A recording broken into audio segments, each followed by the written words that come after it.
यहाँ ये इस प्रश्न में कह रहे हैं कि ए, बी और सी 3 लोग हैं। चलिए जी, 3 लोगों को हमने बना दिया यहाँ पर। अब ये तीनों ना किसी काम को कर रहे हैं। ए 5 दिन में करता है, बी 10 दिन में करता है और सी उसी काम को 15 दिन में करता है।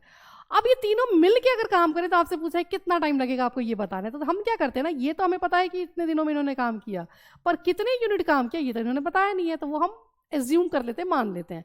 तो हम कोई ऐसा नंबर मानेंगे जो 5, 10, 15 तीनों से डिवाइड हो जाए। तो वो ऐसा कौन सा नंबर है जो तीनों से भाग हो जाएगा? तो मुझे वो नंबर नजर आता है 30। यानी कि मैं मान लेती हूँ कि 30 यूनिट कोई काम था।